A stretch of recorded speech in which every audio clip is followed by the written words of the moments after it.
Howdy everybody, welcome back into the video. So, y'all remember Gamergate from 2014, you know, something that was like almost a decade ago? Well, because of an incident that happened at MacFest, it's being brought up once again, 9 freaking years later. So, what am I talking about?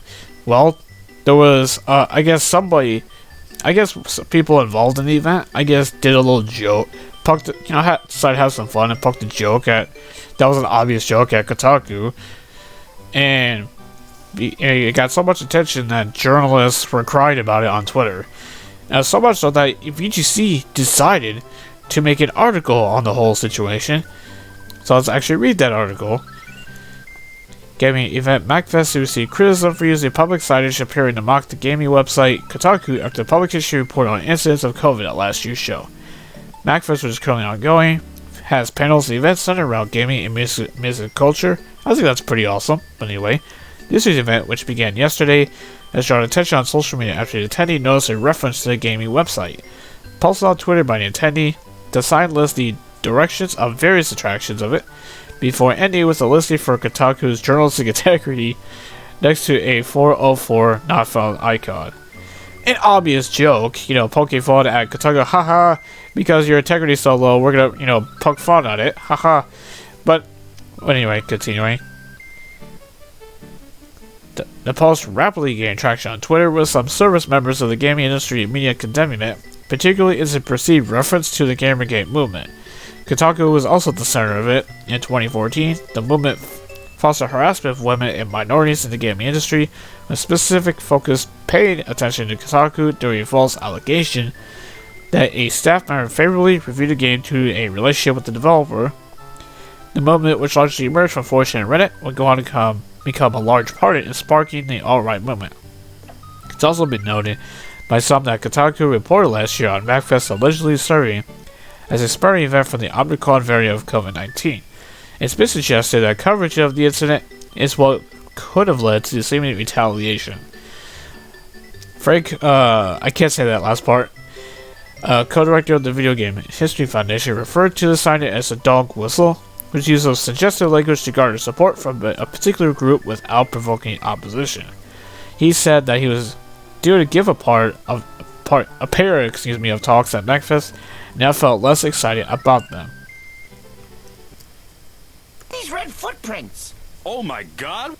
Really, I would leave, but every time I try to move it really hurts bad. Oh, we miss you, boy. Come here, give us a hug.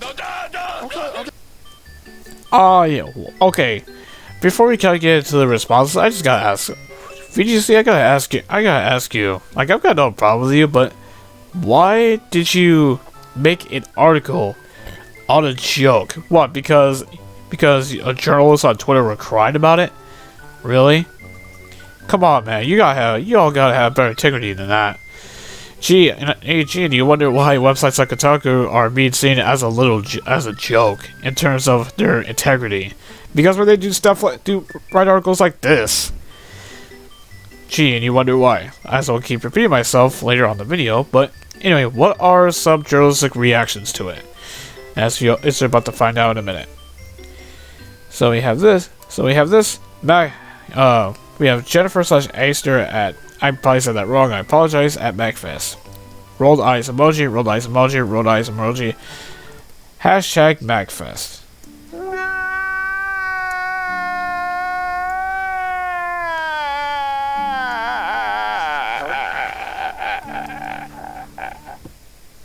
Yeah.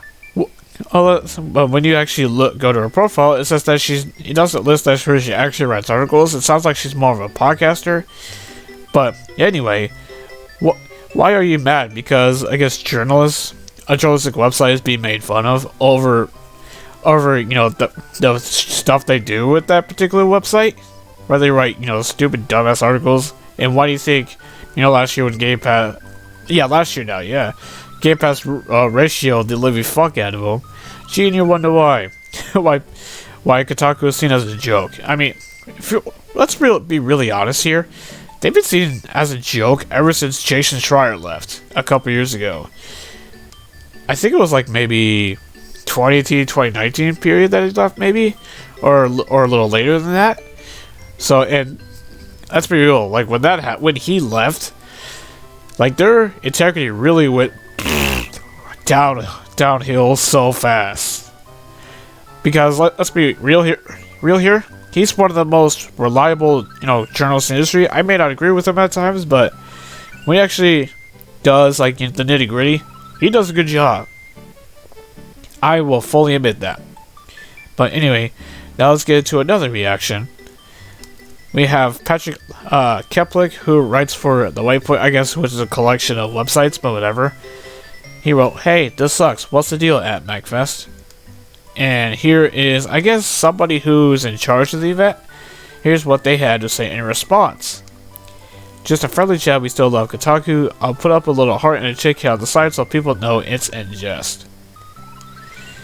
We'll pull the banner. This was supposed to be a snarky joke, and was certainly not meant to be taken seriously.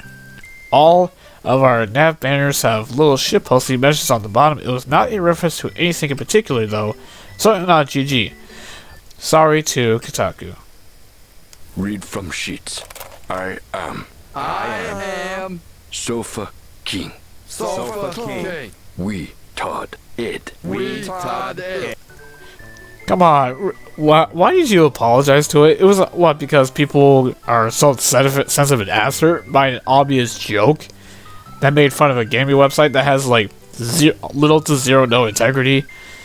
If you all remember, I think it was them, funny enough, who got trolled by a fake 3for3 Twitter account in 2021. That should kind of tell you just how low of an integrity Kotaku has. And they've had it that way for a long time now, it seems. Just wow.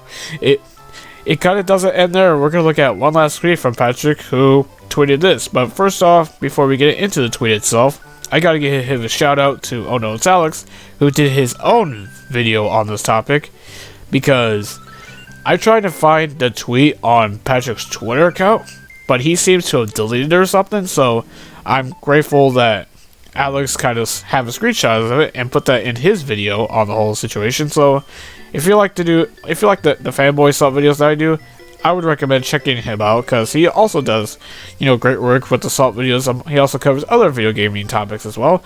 And also, if you're a PC gamer, he reviews all of the, every PC port, or at least most of them anyway, but also does emulation, a bunch of other stuff. So anyway, go check him out. Anyway, back to the topic at hand. Here's what Patrick had to say. "Spent the last hour trying to get a sign taken down at a convention I'm not even attending, instead of finishing up setting up an interview with the developers of Outlaw Golf 2. Excuse me. Why? Why? Why? Why? Oh God, fucking why? Really, dude? So instead of doing your fucking job, getting interviews with game developers for your website, you're on Twitter, which is a cesspool shit of a website, mind you, and you're doing this shit trying to get a site taken down because a gaming website like Kotaku is obviously getting laughed at because for their low integrity. Really? So instead of doing actually doing your job like you're getting paid to do, you're on Twitter, crying about a freaking site from a freaking convention, one that you didn't even attend. That's what makes it freaking worse for you, clown. Wow. Just wow. Just when you really think, Game of Thrones could be seen as more of a joke, they do this crap. Oh my gosh. Just wow. Really pathetic. Really freaking pathetic. Like it's gross, man. This is why I kind of don't have faith in our society as a whole, because everybody's so fucking sensitive. They're just looking for a reason just to be offended by. I know I don't talk about politics that much on this channel. I probably would have talked about this, in some length regardless anyway, when it's like streaming on Twitch or whatever. But wow, unreal, unfreaking real, man. People, how about for everyone's New Year resolution? How about grow a fucking spine and learn to take a joke for once? Jesus Christ. And actually improve your integrity, Kotaku, for once. Like, Jesus Christ. Unreal. Unfreaking real. It was an obvious joke. And Personally, I think the sign should have been taken down because it was for anyone it was a prank until it was an obvious joke. And they even said themselves it was meant to be snarky. And hey, I found it pretty funny because it is pretty funny. Gee, how about instead of you actually, kind of not being triggered by Kotaku and all these journalists, how about you actually work, do your fucking job and actually have some form of integrity when it comes to covering the gaming industry, especially industries such as the gaming one that is so secretive. Do your fucking jobs for once and not cry on a cesspool website like Twitter. Grow up. It's a freaking joke that was pretty funny, and that's all it really should be. But no, we had to insert freaking something that's been dead ever since 2014, mind you. Just, wow. Unreal. This is insane. Just, well, I know I don't cover politics, that's not what this channel is about, but like I said before, I probably would have talked about it in some form at some point, but wow. Man, no wonder Cambridge Joseph will continue to be foreseen as a freaking joke, outside of a select few like Jason Schreier. So if you want to know, say what you will about him and his opinions, but when he's an actual journalist who actually does his freaking job. Unlike some of these clowns that you see on Twitter that are crying about random ass shit. But whatever. I think I've gone on long enough about this. What do you guys think? Let me know down in the comment section below. And if you like this video, hit the like button and consider hitting that sub button so you do not miss any more videos. And I'll see you on the next one.